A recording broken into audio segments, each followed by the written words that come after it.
Bueno, buenas tardes amigos. Bienvenidos a un nuevo episodio de Reflexiones en Movimiento. Hay días que tenemos opiniones, conversaciones en movimiento y hoy es Reflexiones en Movimiento. El tema de reflexión de hoy es algo que siempre me ha llamado la atención por dos razones, ¿no? La primera es porque con bastante frecuencia una de las formas de descalificar a alguien calificado es llamarlo de arrogante, porque culturalmente tiene una connotación negativa. La arrogancia no es bien vista, indica poca empatía y a veces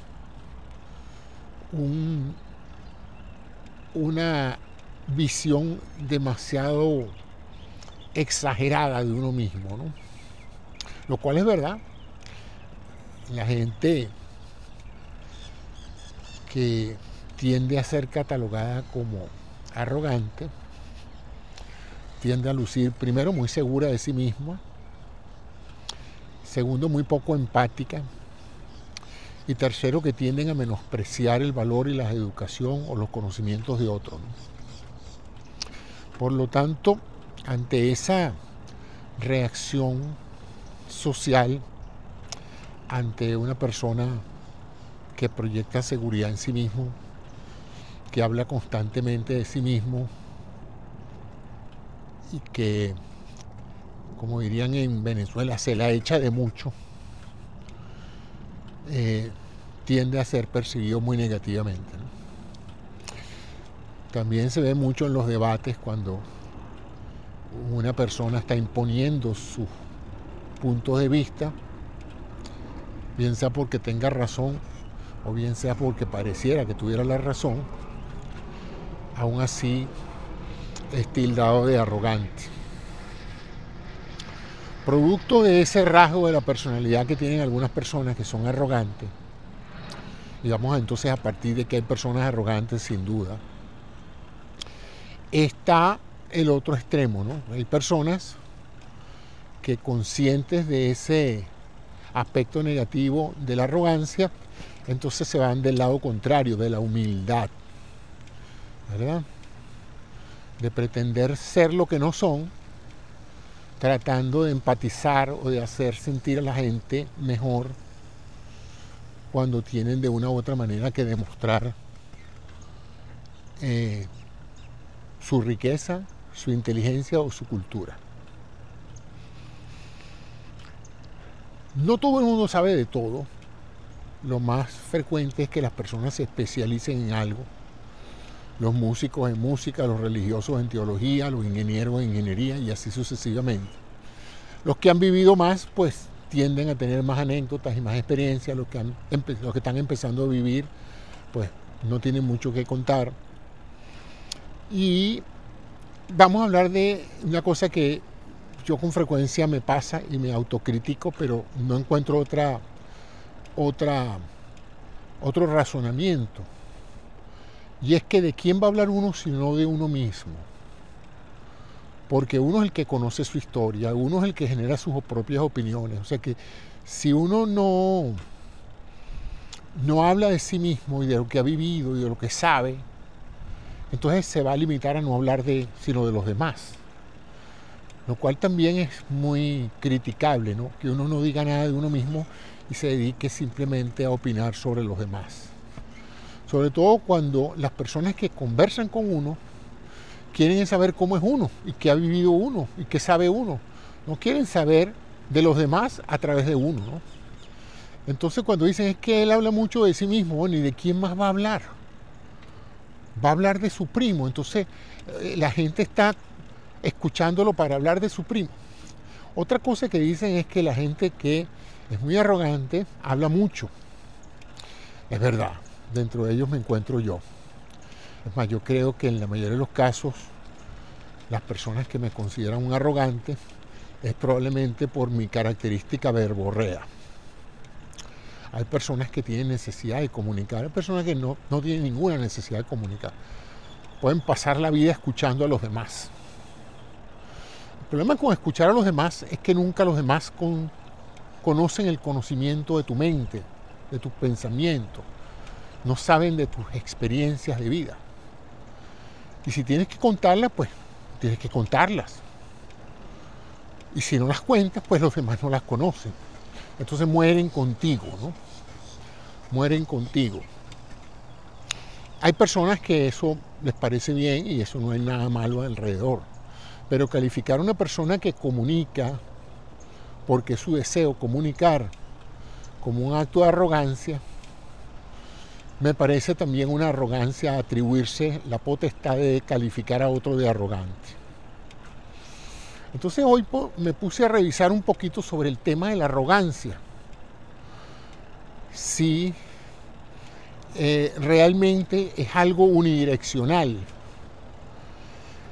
Y entonces, una de las características típicas de mucha gente considerada arrogante es las dimensiones en las cuales esa arrogancia se presenta. Y usualmente se presenta en el área de experticia de lo que domina la persona. El conductor de una orquesta sinfónica que ha ganado todos los premios Grammy y que es una persona extraordinariamente valorada,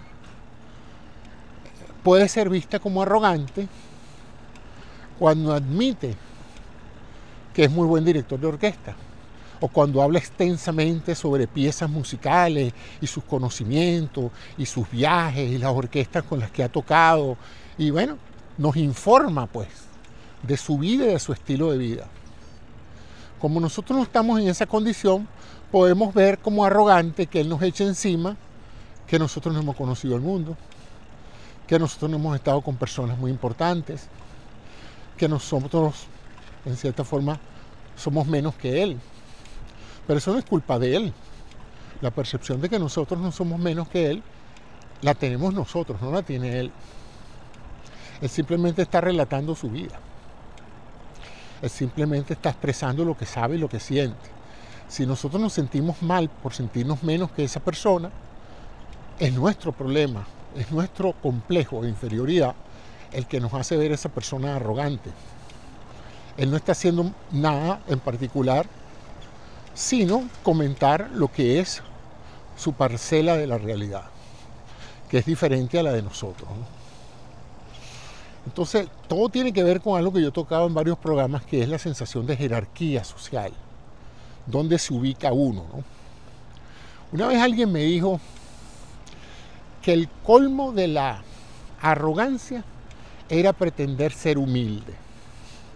Me llamó la atención porque yo vengo de una familia humilde y por mucho tiempo traté de adoptar un rol de humildad constante. El problema de la humildad es que en cierta forma, para lograr proyectar una imagen de humildad, hay que esconder tus logros, tus ventajas, tus privilegios, tus conocimientos, tu dinero, etc. Porque en cuanto tú empiezas a exhibir lo que tú eres realmente, sin ningún complejo, evidentemente hay gente que se siente ofendida. Cuando una persona muy inteligente frente a un grupo de personas que no lo son tantos, una inteligencia en cada uno de los segmentos, porque nadie es inteligente en todo, ¿no?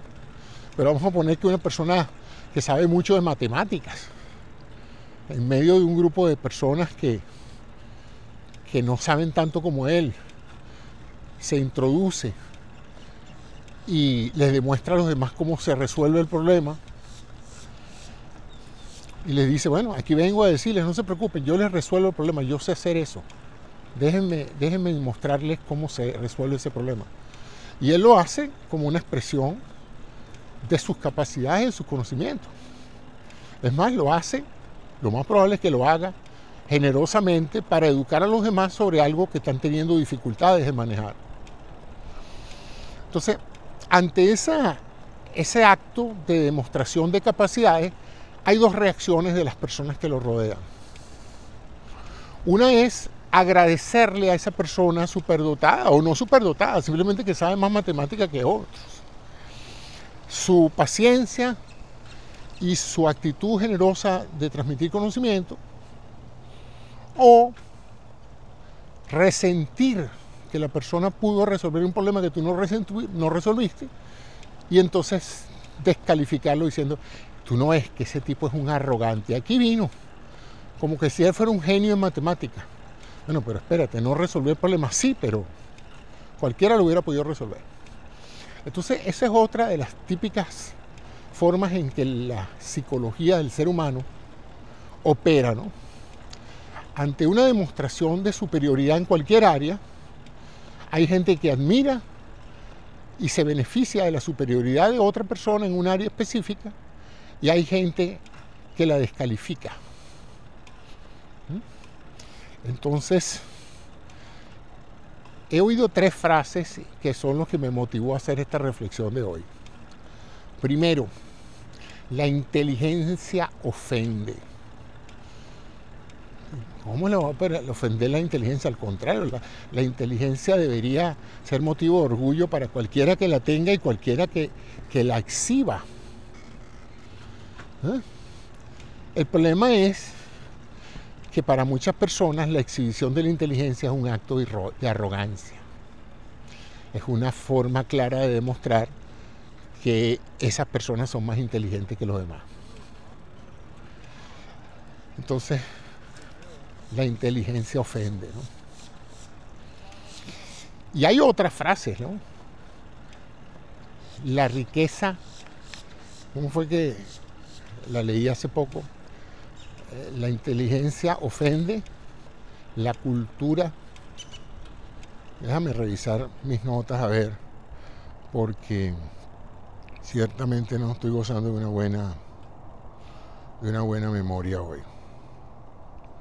Y no quiero que ustedes se priven de lo que hoy averigüé sobre la arrogancia, porque me permitió entender muchas cosas que las sabía, pero otras no las sabía, y las puse en orden, ¿no?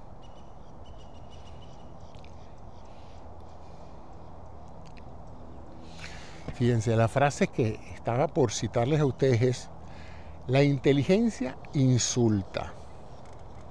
La inteligencia insulta.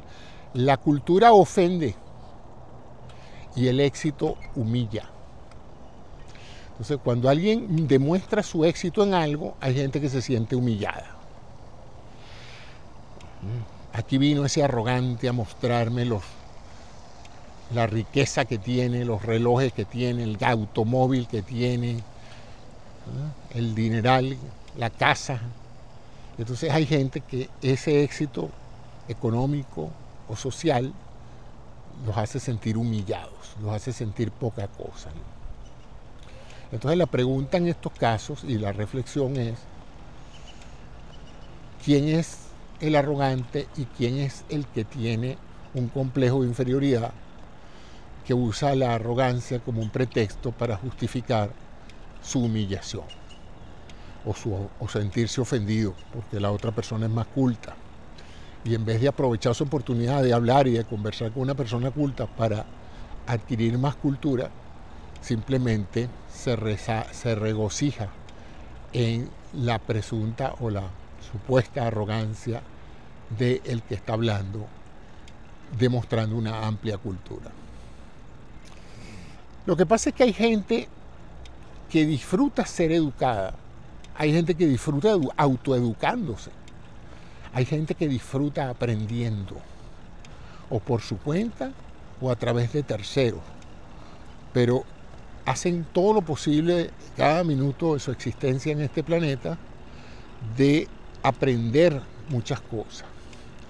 Como nadie puede saber de todo, uno se especializa.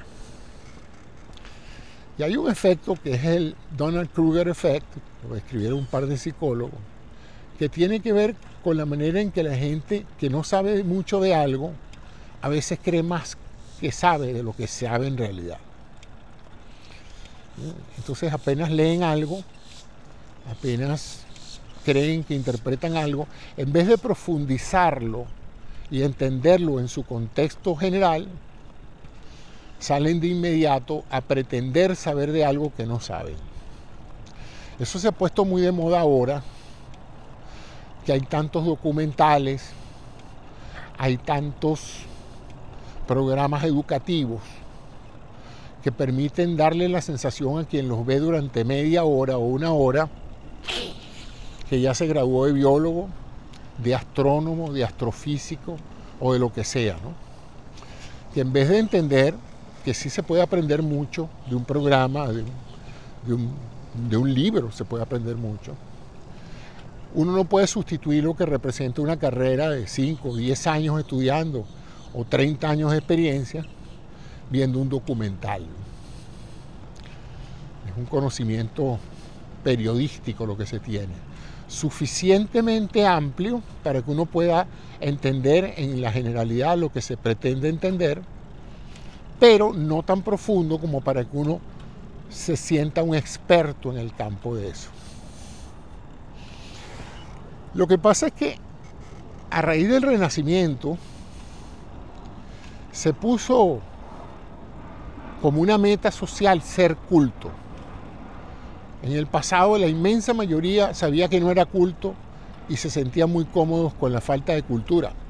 La gente sabía que se podía leer y escribir, pero sencillamente no sabían leer y escribir, no hacían nada por autoeducarse o por buscar a alguien que los enseñara a leer y escribir.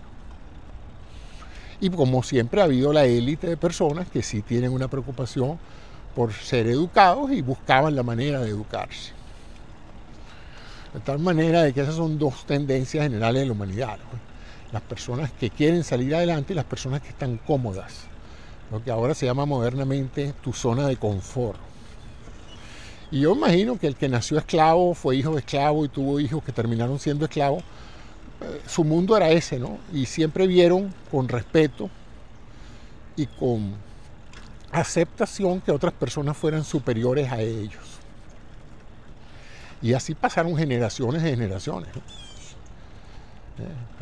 Es más, eso era lo que permitía a las élites explotar y gobernar a los que no tenían educación.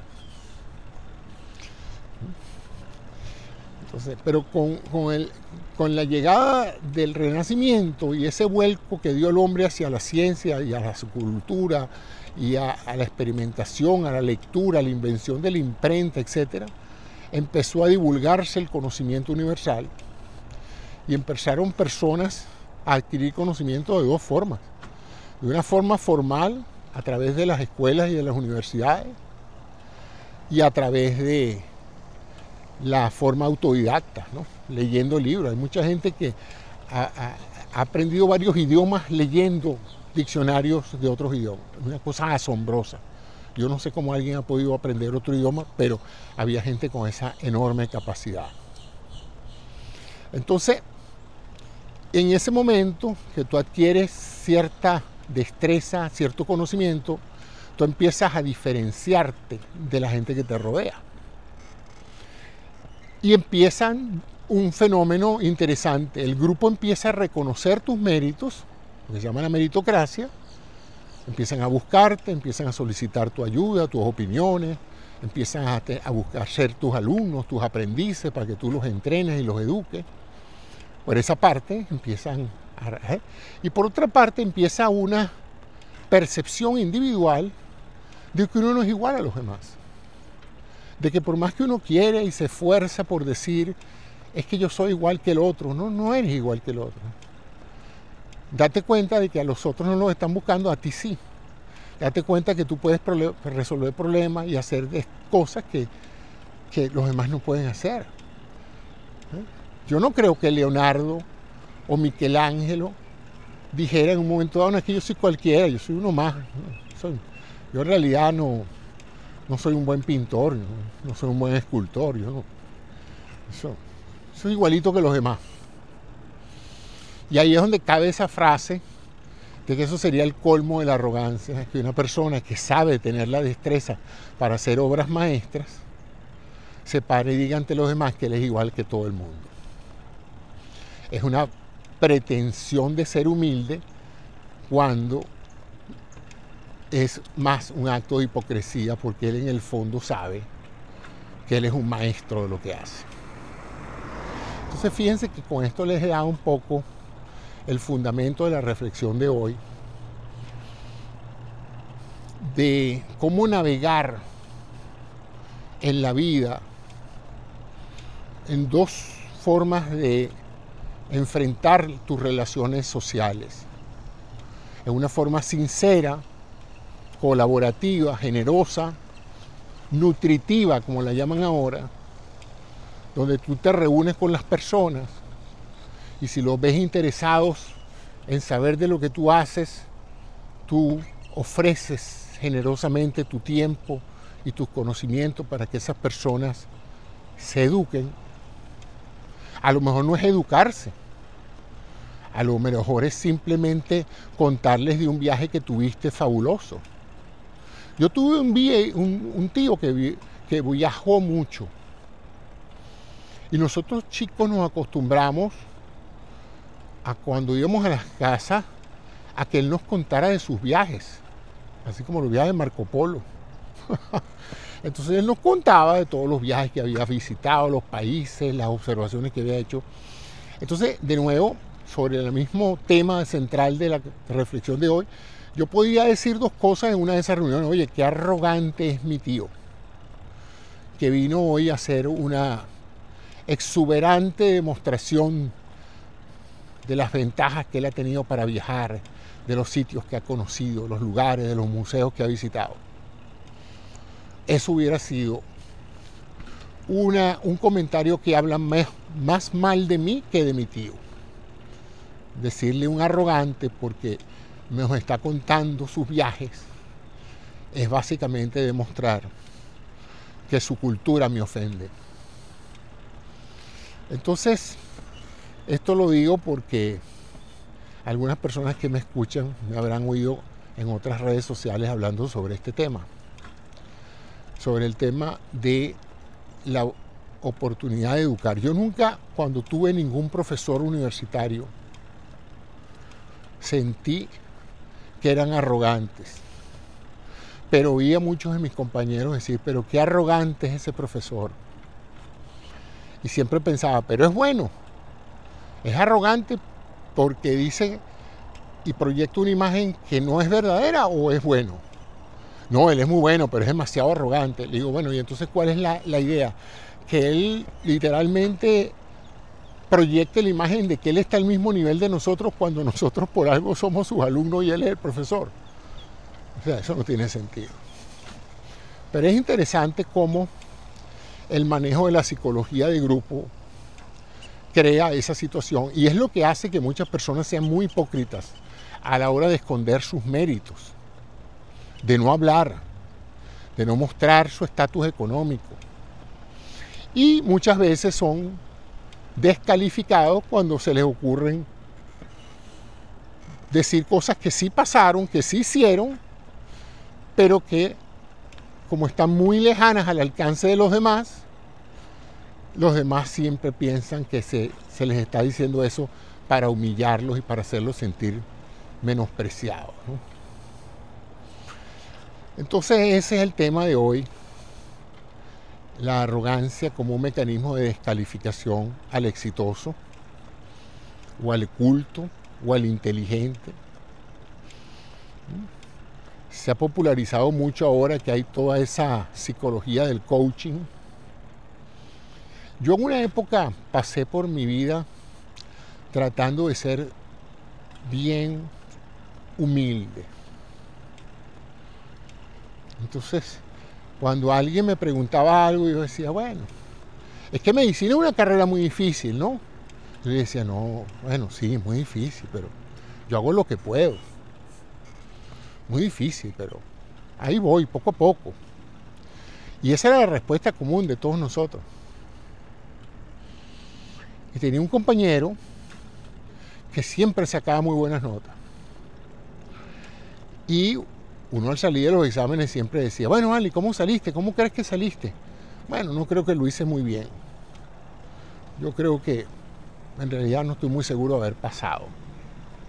Bueno, yo decía, bueno, si él no pasó, yo menos. Si este personaje dice que no pasó el examen, ¿yo qué puedo esperar, no? Y después, por supuesto que nosotros veíamos las notas en la pizarra del pasillo y veíamos las notas. Resulta que el que pensaba que no había salido muy bien, siempre salía demasiado bien, por encima de todos nosotros, ¿no? Entonces yo decía, él sabe que él salió bien, él sabe que él es brillante, él sabe que su talento, su tenacidad, su constancia lo lleva a summa cum laude prácticamente. ¿Por qué decirnos a nosotros que él cree que no pasó el examen? Bueno, por eso, por una necesidad intrínseca de no ofendernos, de no decir, no vale, yo salí bien porque yo siempre salgo bien, porque yo estudio mucho, además soy muy inteligente, ¿no? Pero eso hubiera sido visto ofensivamente como un tipo muy arrogante, aunque en realidad esa era la realidad. Entonces vivimos en una serie de roles de hipocresía donde la gente se pone la careta que cree que más le conviene a la hora de crear una buena impresión o de ser aceptado por una comunidad social, ¿no? Ahora a veces hay situaciones que son lo contrario. ¿Por qué? Porque hay roles sociales donde la arrogancia es necesaria para ser efectivo. ¿Cómo, José? ¿Cómo vas a decir tú eso? La arrogancia siempre es horrible. No hay cosa peor que una persona arrogante. Bueno, resulta que yo les voy entonces a argumentar que prácticamente todas las formas de enriquecimiento cultural y educativo a las cuales nos enfrentamos, por lo menos en Occidente, entendiendo por Occidente todo lo que no tiene que ver con el Asia, sino con esta parte de América y Europa occidental, está fundamentada precisamente en la arrogancia de las élites. Cuando usted va a la Universidad de Harvard y usted estudia en la Universidad de Harvard, usted va a ser percibido como una persona elitesca. Y cuando usted diga simplemente un hecho concreto, es que yo estudié en Harvard, le van a decir, pero qué arrogante, ¿viste? Aquí vino a decirnos a nosotros que estudió en Harvard. Bueno, y si estudió en Harvard, ¿qué les va a decir? Que estudió, no sé, en una pobre academia o que estudió por correspondencia. Estudió en Harvard, eso no lo hace mejor que tú, pero tampoco tú tienes por qué sentir menos que él porque tú no hayas podido estudiar en Harvard. Porque como han dicho muchas personas, especialmente ahora en los Estados Unidos, hay mucho imbécil que se graduó en Harvard y hay mucho genio que nunca ha atendido Harvard, ¿no? O sea que Harvard, de una manera u otra, es una cultura de excelencia, ¿no? Y eso lo hay en todo. El otro día reflexionando sobre eso, yo decía, en las Fuerzas Armadas Americanas, las élites. Si tú eres un Marine, tú te consideras mejor que un soldado común y corriente del Army. Pero si en el Army tú eres un boina verde, entonces ya el Marine no está tan... Ya el otro se siente superior al otro, ¿no? Y hay un gesto de arrogancia, desde el momento que cargas el uniforme hasta que te convences de que tú eres un soldado de élite. Y ni hablar del Navy SEALs, ¿verdad? De las focas de la Marina. Bueno, tú llegas en cualquier parte y dices que eres un Navy SEALs y todo el mundo prácticamente que te hace una reverencia porque se le ha vendido al grupo humano que cualquier persona que haya pasado por esa organización y haya alcanzado ese grado o esa participación es una persona fuera de lo común. Ahora tú puedes llegar a un momento dado y decirle de una forma muy humilde, mire, ¿y tú estás en la Fuerza Armada? Sí, yo estoy. ¿Y tú qué eres? Un soldado. Ah, qué bien. ¿Y en qué parte estás? Bueno, yo soy en el Navy SEALs. Ah, sí. ¿Y qué haces tú ahí? ¿Limpias limpias las barracas, o no, yo soy un Navy SEAL, yo soy un operativo y soy un jefe de escuadrón de eso. Y ya inmediatamente cambia la actitud de la persona que te está hablando. Y eso es así porque los seres humanos somos jerárquicos. Y de esa manera, pues, la arrogancia es en cierta forma la desacreditación de la jerarquía, ¿no? Es muy difícil encontrar un CEO, un Chief Executive Officer, un presidente de una compañía que no sea arrogante. ¿Por qué? Porque el cargo lo exige. A lo mejor la persona es la persona más humilde del mundo, más sencilla del mundo, pero es el CEO, es la persona de mayor autoridad en la empresa, tiene grandes responsabilidades y se le debe respeto y obediencia. Entonces, si él trata de fingir un nivel que no tiene, porque no lo tiene, él no es igual que el portero, él va a ser inefectivo, porque entonces va a llegar un momento en que nadie lo va a respetar ni lo va a considerar por encima de los demás. Y que de hecho lo está, porque si no, no fuera el CEO, sino el portero fuera el CEO. Hay la famosa metáfora del obrero y del capataz, ¿no? Estos son dos obreros que trabajaban en el campo y estaban todo el tiempo quejándose, pues, de la mala situación, de lo duro del trabajo y de lo mal que los trataba el capataz. Lo odiaban al capataz, la arrogancia del capataz, la maldad del capataz. El asunto es que el capataz se muere y a uno de esos dos señores que se quejaban del capataz lo nombran ahora capataz. El amigo, entusiasmado porque ahora el capataz ha sido el amigo de toda su vida, trata entonces de volver al trabajo pensando que todas las condiciones nefastas en que él se relacionaba con el previo capataz van a haber cambiado, porque ahora es su amigo el que es el capataz. Solamente para sentirse humillado, cuando se da cuenta de que ahora su amigo es arrogante, es dictatorial, le dice lo que tiene que hacer, lo castiga cuando no hace bien el trabajo, lo menosprecia cuando no hace bien el trabajo. Y entonces se pregunta, pero ¿y a ti qué te pasó? Tú eras mi amigo. Sí, pero es que ahora soy el capitán, el capataz. Ahora estoy en una posición donde se exige de mí que yo saque lo más posible de ti. Tú antes eras mi amigo, yo no tenía por qué explotarte a ti, pero ahora mi trabajo es explotarte a ti. Entonces tú comprenderás que yo no puedo hacer eso en forma parecida a la relación que teníamos como amigos. Y eso pasa en todo nivel, en todo nivel. Yo tuve una oportunidad de trabajar una época en Israel, una de mis más grandes experiencias profesionales, de la cual estoy muy orgulloso. Y fue interesante porque en la fábrica donde yo trabajaba, en la empresa donde yo trabajaba, el jefe de la empresa, bueno, ahí en Israel todos han sido exoficiales o soldados de las Fuerzas Armadas de Defensa de Israel, ¿no? Eso no es nada ya, eso allá no es ningún prestigio especial, forma parte de la Fuerza Armada, ¿no? No es como en otros países donde tú dices, tú sabes que yo estoy en la Fuerza Armada, como que si fuera una gran cosa, ¿no?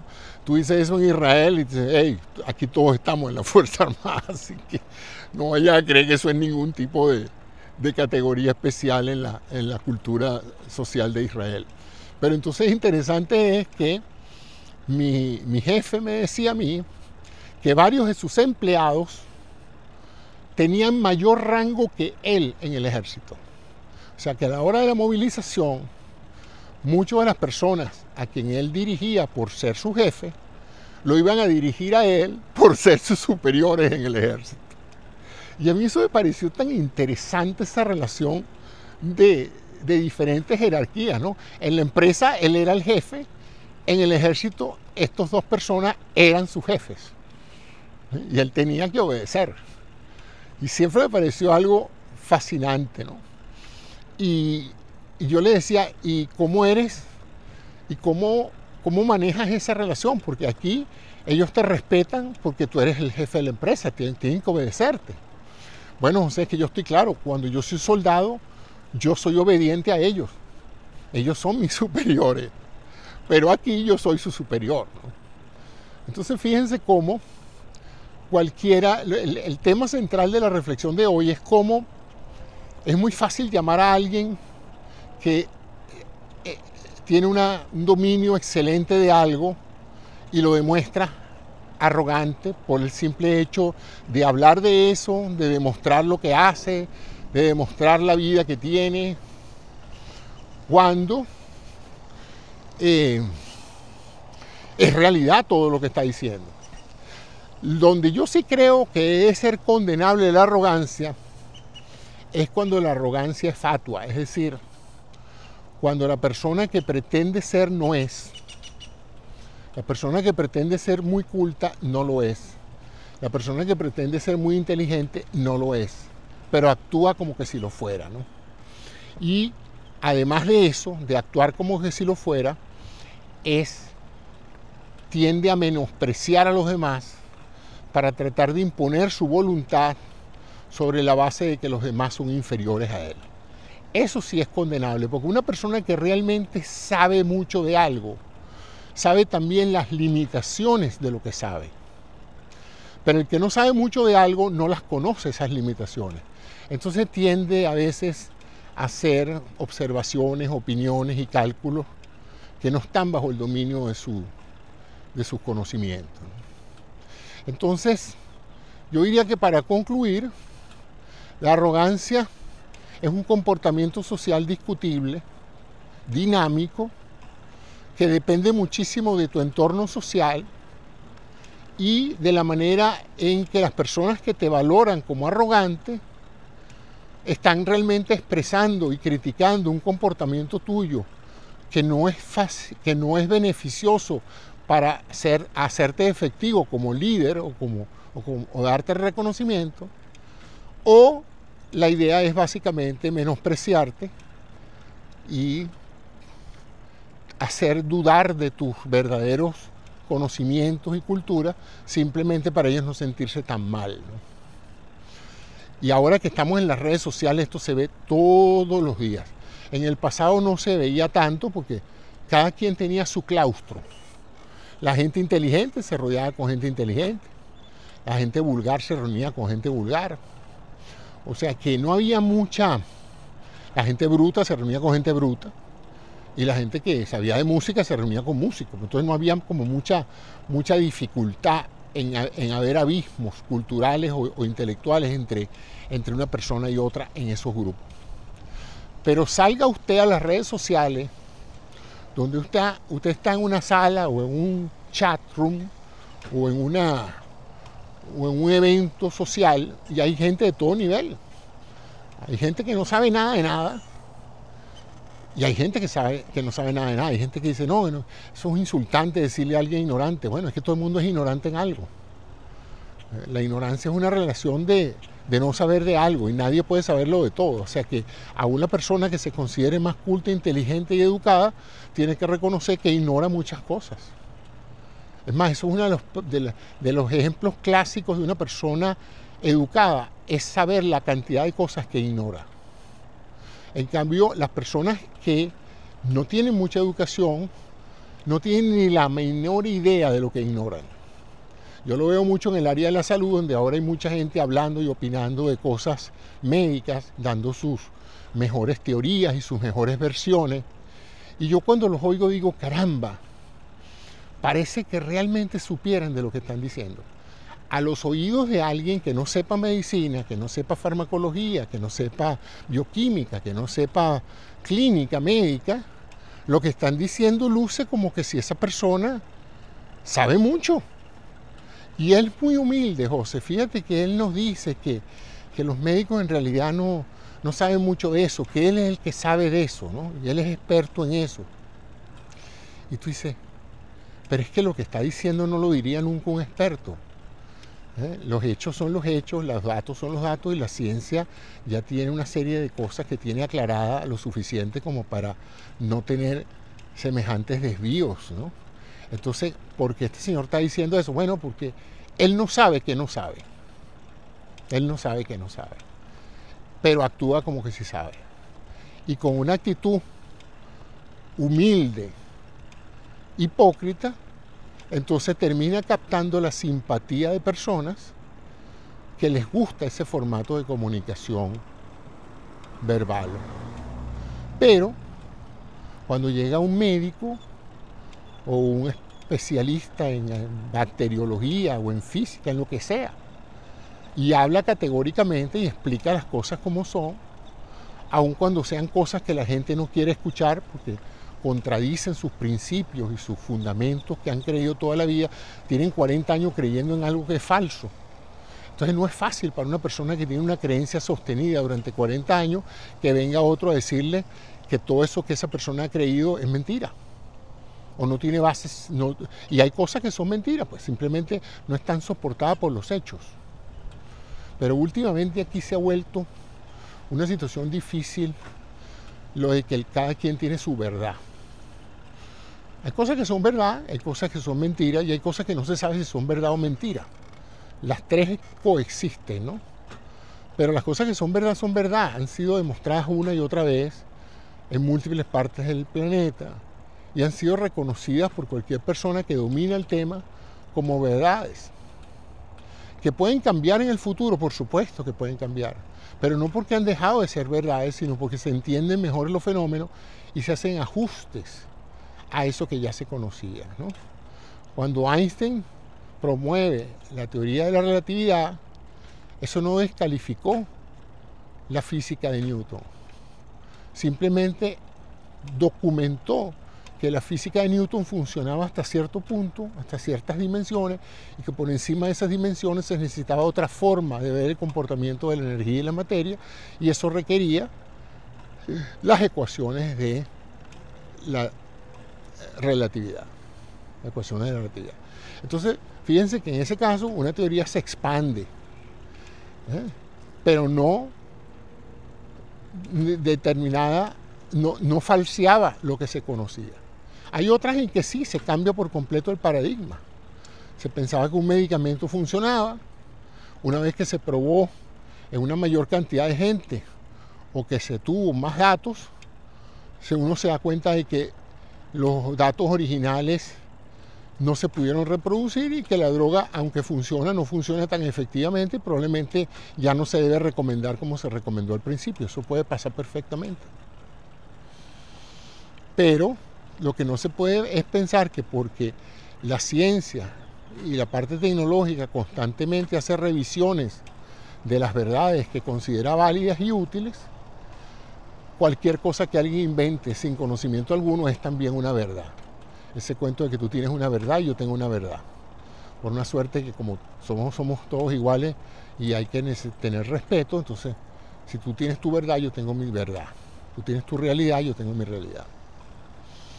Bueno, eso ha creado una serie de conflictos, la desinformación se basa en eso, cualquiera que no sabe de lo que está hablando crea una teoría conspirativa que raya, contradice todos los principios conocidos y que funcionan, y hay mucha gente que tiene la necesidad de reflejar esa sensación de frustración que tienen cuando alguien sabe más de algo que ellos, ¿no?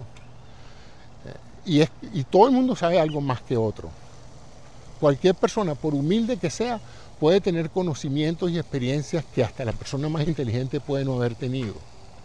El problema no es tenerla o no tenerla, el problema es cómo actúa uno o cómo se siente uno ante una persona que sabe algo o que tiene una experiencia que uno no tiene. ¿Tú eres de los que resiente eso o tú eres de los que tomas ventaja de eso y te educas y aprendes y descubres nuevas cosas? La otra alternativa es esencialmente la de acusar a la persona de arrogante porque simplemente es que está diciendo lo que sabe, lo que ha vivido, etcétera, etcétera. Bueno, no sé si alguna vez ustedes habrán tenido la desagradable experiencia de permitirse explicar algo mejor que otra persona, decir algo que el grupo no sabía, colaborar con alguien para ayudarlo a sacar algo, y producto de esa actitud, ustedes han sido etiquetados de arrogantes, ¿no? Otra de las cosas que encontré interesante dentro de estas características de las personas arrogantes es que hablan mucho y escuchan poco. Y es posible que sea verdad.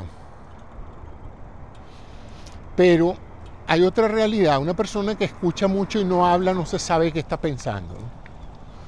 Si yo me siento a hablar con ustedes y los dejo a ustedes hablar 2 horas en una reunión y yo no digo nada, o hago muy pocas contribuciones, o todas las contribuciones que hago son simplemente aprobaciones a lo que ustedes están diciendo, yo sé lo que ustedes saben o lo que creen que saben, pero ustedes no tienen la menor idea de lo que yo sé. ¿Por qué no tienen la menor idea? Porque no es posible leer la mente de nadie. O sea que si la persona no habla y no comunica, esa persona es una incógnita. Entonces, cuando ustedes vean una persona que no habla mucho, pueden tomar 2 actitudes, ¿no? La famosa película Desde el Jardín, que es una novela, una película basada en un libro interesante, que era un hombre que no comunicaba nada porque era un hombre con proceso mental, ahora no se puede decir retardo porque hay mucha gente que se ofende, pero bueno, con minusvalía cognitiva educativa, pues. Mr. Gardner. Y como él no hablaba, pues la gente presumía que él era un genio, que él sabía mucho de todo porque él no comunicaba nada. Entonces yo le digo a todas las personas que tienen cosas valiosas que decir, que las digan, aún sometiéndose a la desagradable recepción de que los llamen arrogantes, ¿no? Es preferible que la gente termine con una visión de la persona que es arrogante, pero por lo menos se beneficien del conocimiento, ¿no? Toda persona exitosa por definición es arrogante. El éxito te hace arrogante. Ustedes lo ven en los atletas, en los políticos, en los intelectuales. Hasta la misma postura, presumiblemente humilde, con que las personas exitosas se proyectan a veces, revela que ellos saben que son importantes y que están fingiendo un papel de humildad. Yo siempre, cuando veo a esos grandes y exitosos empresarios, Bill Gates, Steve Jobs y todo, y uno lo ve tan sencillito, tan humilde que es él. Por allá anda una foto de él haciendo una cola en una venta de hamburguesas, esperando su turno para comprar una hamburguesa. Y entonces alguien me dijo, ves que Bill Gates es un tipo muy humilde, muy sencillo, él es como uno, él no se la echa de nada. Y yo veo y digo yo, ¿tú has visto el yate de Bill Gates? ¿Tú has visto la casa de Bill Gates? ¿Tú has visto cómo viaja Bill Gates? Tú sabes que Bill Gates nunca ha pasado por un aeropuerto, nunca ha entregado un boarding pass, nunca ha hecho la maleta. Entonces tú me vas a decir a mí que Bill Gates no sabe que él está en un nivel diferente a todos nosotros. Eso no lo hace mejor o mejor persona. Pero a que tú me digas que él es un hombre muy humilde, un hombre humilde no vive así. Un hombre humilde no vive así. Un hombre humilde vive como Pepe Mujica en el Uruguay, que fue presidente del país y sigue viviendo en su casa vieja, con su carrito chocado y con la forma más humilde. Ese sí es verdad que es un humilde natural.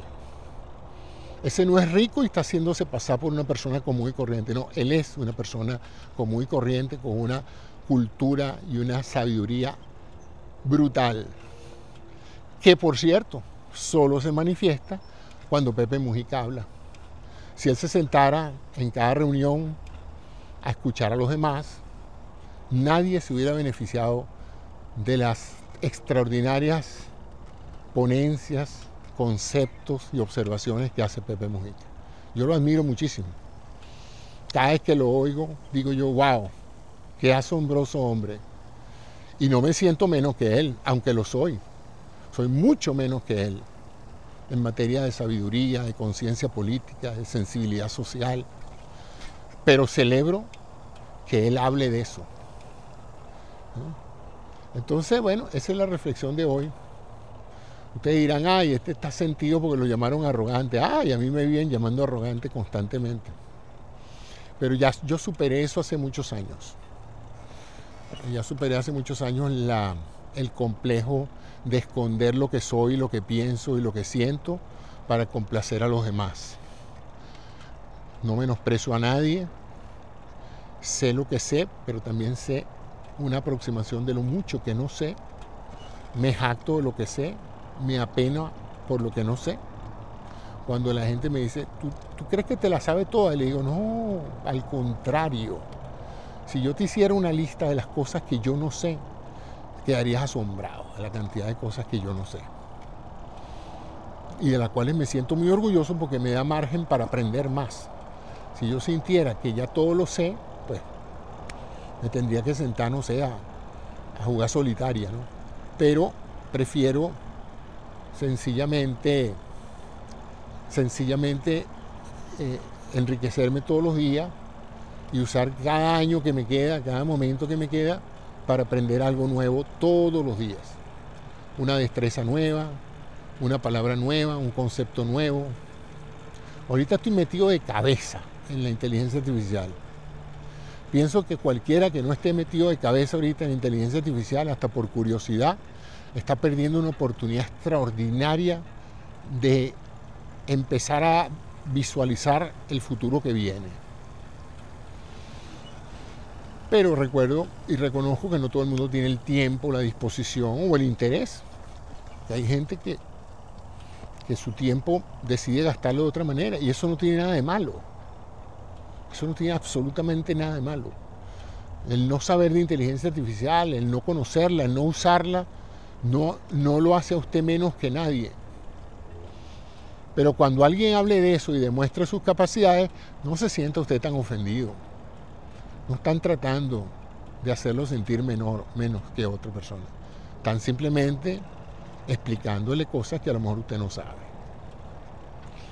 Afortunadamente, yo soy parte de la comunidad de YouTube. YouTube está lleno de personas como yo, que todos los días salen con la idea de comunicar algo que los apasiona, de demostrar un truco nuevo, de demostrar cómo se opera una determinada cámara, un determinado micrófono, con educar a los demás. Cuando usted ve un video de esto, usted puede decir, pero qué arrogante esta mujercita o este señor que pretende venir a decirme lo que yo no sé. Le digo, bueno, si tú reconoces que tú no lo sabes y él sí lo sabe, él en cierta forma te estaría haciendo un favor. Y si tú no lo quieres ver, pues con cambiar de canal y ponerte a ver comiquitas tiene. ¿No? O sea, ninguna de las dos cosas te hace menos o más. Pero que tú consideres que una persona que viene a ofrecerte su tiempo, sobre todo el tiempo, es una de las cosas más valiosas que una persona le puede dar a otra persona. Porque los conocimientos muchas veces están en los libros, en grabaciones, etc. Pero cuando alguien se toma el tiempo de hablar contigo media hora, una hora, eso no tiene precio. Puedes hasta preguntar, repreguntar, cuestionar, polemizar, debatir tus ideas contra las del otro. Es una oportunidad única. Yo a diario confronto graves limitaciones porque no tengo con quién debatir. Y no porque yo sea muy bueno debatiendo, no, es simplemente que no he encontrado un grupo de personas con las cuales debatir con cierta altura y cierta educación y con el objetivo de crecer ambos y no de menospreciar o de calumniar o de desacreditar al otro, ¿no? Pero eso se da mucho, En YouTube hay gente que ha hecho carrera, que ha tenido una cantidad enorme de seguidores precisamente denigrando de otras personas, acusándolos de tantas cosas, etc. Y eso no significa que no haya gente arrogante, claro que la hay. Y la gente no es todo el tiempo arrogante. Hay momentos en que el arrogante más arrogante tiene que aceptar sus limitaciones y bajar la cabeza y a cambiar a una actitud más humilde, ¿no? Y hay veces lo contrario, que la persona que se considera más humilde se da cuenta de que no puede desempeñar un cargo o no puede conducir a otros si no demuestra de alguna u otra manera más seguridad en sí mismo, más autoridad, más fortaleza y más testarudez, por decirlo de esa manera. Porque como dicen en la milicia, si tú no mandas, te mandan.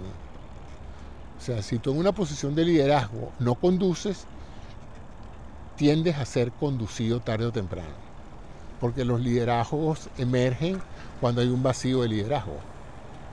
Si tú eras el que tenías que liderizar cualquier cosa, desde un equipo de trabajo hasta tu propia familia, y tú, por mantener un cierto nivel de humildad, pretendes no lucir como un conductor, como un líder, y enfatizar tu liderazgo y defenderlo, ¿qué pasa? Emerge otro líder, ocupa tu lugar y te desplaza. Entonces, bueno, esas son algunas de las reflexiones. Ya son 58 minutos, ya me voy a regresar a mi casa. Déjenme sus comentarios.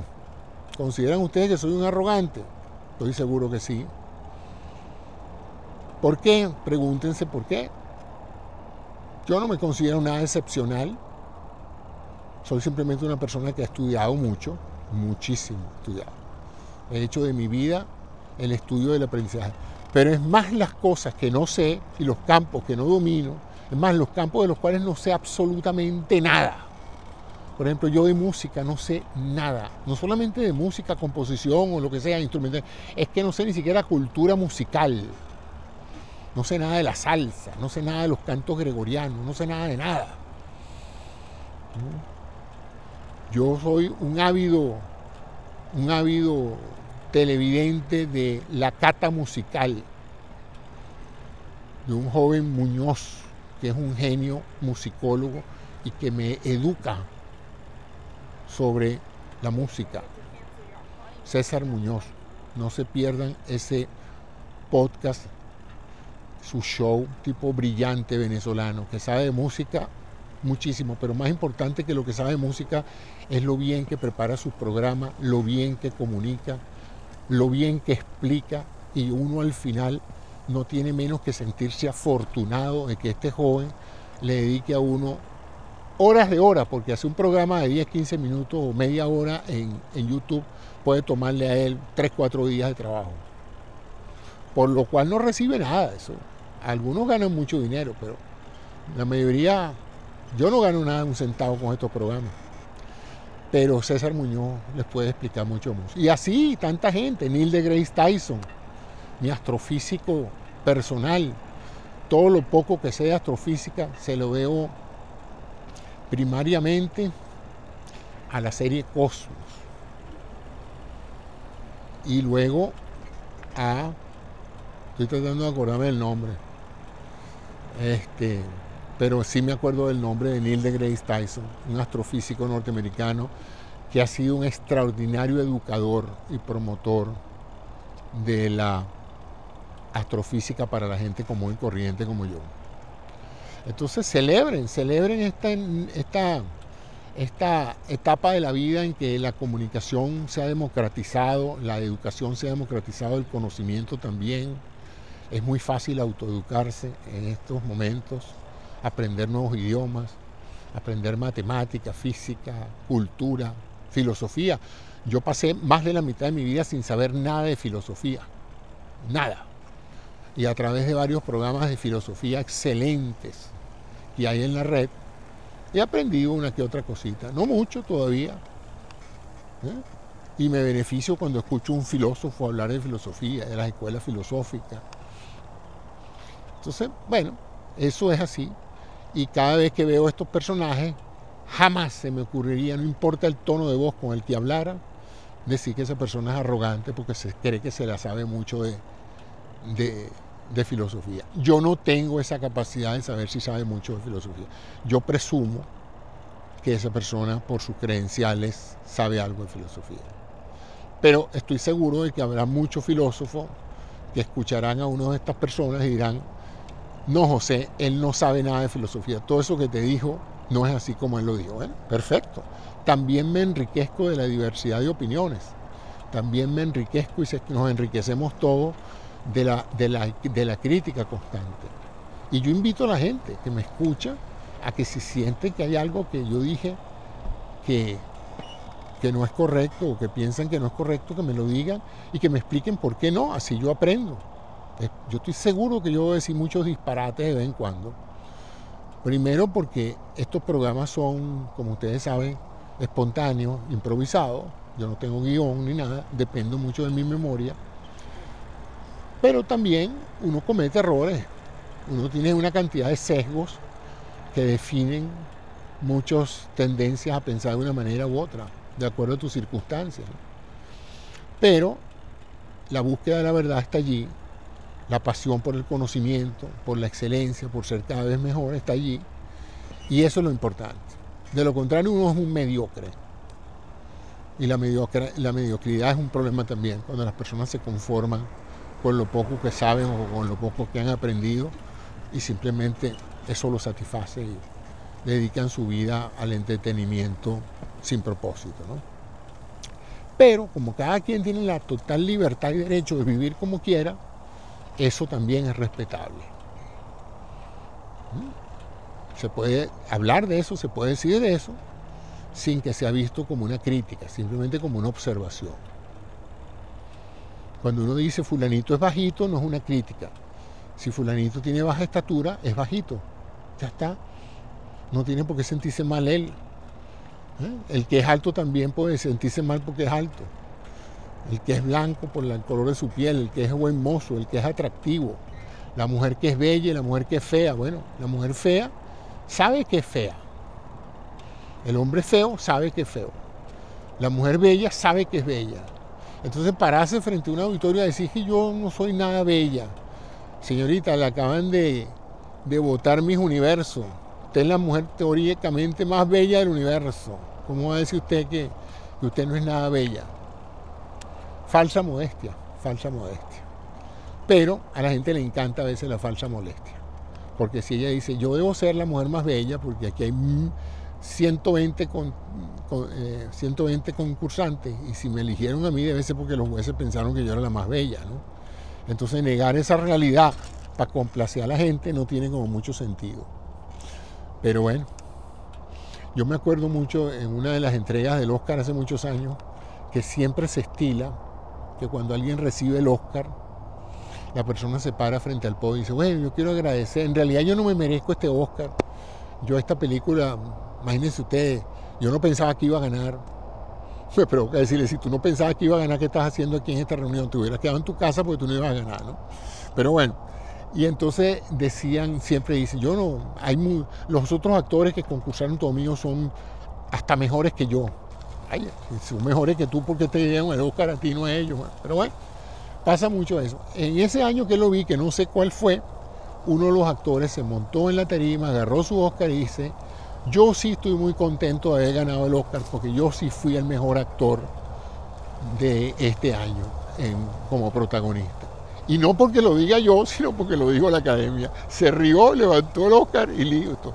No vino con ningún gesto de modestia a decir que él no merecía el premio, que él no consideraba que su premio ameritaba un Oscar, pero que de todos modos lo agradecía. No dijo nada de eso.